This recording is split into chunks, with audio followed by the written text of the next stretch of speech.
শুরুতে সবাইকে আসসালামু আলাইকুম এবং বিনোদন মতাদর্শের যারা শুনছেন তাদের সবাইকে আন্তরিক কৃতজ্ঞতা। এই জুলাই বিপ্লব ছিল আপনার সার্বজনীন, এটা কারো একার ছিল না। বিপ্লবোত্তর সময়ে এসে আমরা সবাই একটা সাম্যের বাংলাদেশ চেয়েছি, আমরা একটা সাম্যের বাংলাদেশ প্রতিষ্ঠা করতে চাচ্ছি। এই জুলাই বিপ্লবে আমার ভাইয়ের এবং বোনেরা যারা রক্ত দিয়েছে, তারা নেক্সট জেনারেশনের কাছে অশ্লীলতার বাণী ছড়ানোর জন্য বা অশ্লীলতার বাণী নেক্সট জেনারেশনের হাতে তুলে দেওয়ার জন্য এই বিপ্লব ঘটান নাই। এইসব কথা আসতেছে 2025 সালের নতুন পাঠ্যপুস্তকে নবম শ্রেণীর ইংরেজি প্রথম পত্র বইয়ে আপনার খুবই অশ্লীল কিছু শব্দ সম্মিলিত অধ্যায় এসেছে।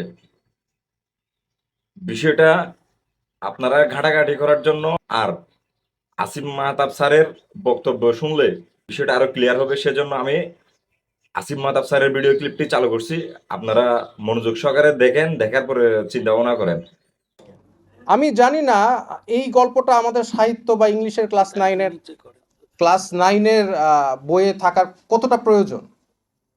আপনারা এই যে ভাইয়া বলছিল যে আমাদের ইসলামিক আমরা আন্দোলন করেছি ইসলামের জন্য, এবং উনি বলছিল যাতে ইসলামিক ভ্যালুজ রাখে, আমাদের সংস্কৃতি যাতে ইসলাম এর যে মূল্যবোধটা সেটা আসে। আমাদের নবী করিম সাল্লাহ ইসলাম কি এই ধরনের ওয়ার্ড ব্যবহার করা কোনো গল্প বা এই শিক্ষার মধ্যে দিয়েছিল? কোরআনে কি এই ধরনের ওয়ার্ড আছে?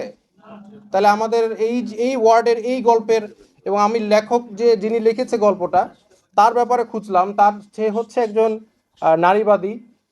তো যার কারণে আরেক জায়গায় মা তার মেয়েকে বলছে এই একই গল্পে যে এই ওষুধটা এভাবে বানাতে হবে যেখানে তোমার বাচ্চা সৃষ্টি হওয়ার আগে বাচ্চাকে তোমরা ফেলে দিতে পারো। নাউজুবিল্লাহ। এই গল্প তারা হচ্ছে 2025-এ এসেছে। এই জন্য আবু সাইদ শহীদ হয়েছিল নাকি? এই জন্য দিস তাহলে ইন দ্যাট কেস আমাদের তো আমরা কি চেষ্টা করেছি প্রত্যেকটা কমিটির মধ্যে একজন আলেম রাখার জন্য?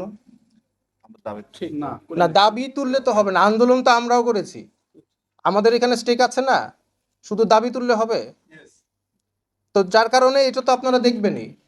এবং এখনো এটা যেহেতু বই পাবলিশ হয় নাই, এখনো পরিবর্তন করার সময় আছে।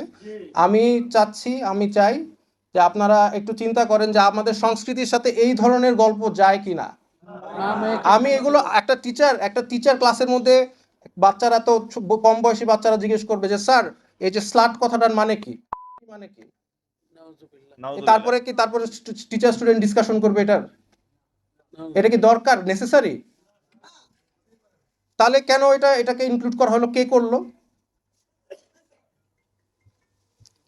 তো যার কারণে কালচার, আসলে আমাদের কালচারটা কি? আমাদের যে এই আন্দোলনে সব মতদর্শের মানুষ আন্দোলন করেছে, কিন্তু মেজরিটি মারা গিয়েছে, শহীদ হয়েছে, কেউ যাওয়ার জন্য এই এই আন্দোলনে অংশগ্রহণ করে নাই, শহীদ হওয়ার জন্য আসছে।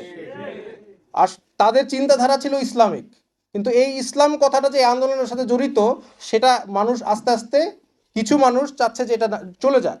আমি আন্দোলনে ছিলাম, নেতৃত্ব দিয়েছি, আমি ইসলামের জন্য করেছি, আমি যাওয়ার জন্য করি নাই। তো যার কারণে আমি বলতে চাই যে আমাদের যে ইসলামিক মূল্যবোধ আছে, যে এখন বলছে স্পিরিট অফ অগস্ট মুভমেন্ট, এটা হচ্ছে একটা ওই যে ওই মুক্তিযোদ্ধা চেতনা টাইপের। এই স্পিরিট অফ অগস্ট মুভমেন্টটা কি আসলে? আমার জন্য তো স্পিরিট একটাই, সেটা হচ্ছে ইসলাম।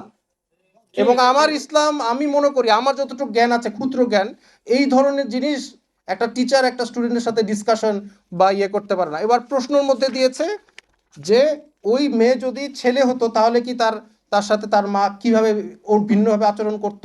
এই হচ্ছে শিক্ষা। তাহলে আন্দোলন করে করে আমরা দেশ স্বাধীন করলাম কিসের জন্য? ওয়াই? এই সংস্কৃতি আসলে কি আমরা চেয়েছি? এটা আপনারা একটু চিন্তা করেন, ভাবেন, আর একটু এই জিনিসটা নিয়ে আপনারা একটু দেখেন যে আমরা আসলে এই ধরনের, এখনো তো সময় আছে, ছাপানো হয় নাই, যাতে আমরা আশা করি এই গল্পটা যাতে বইয়ে না থাকে। আরো আছে কিনা জানতে, এটা তো আরেকটা ভালো পয়েন্ট আপনারা বলেছেন, আরো আছে কিনা।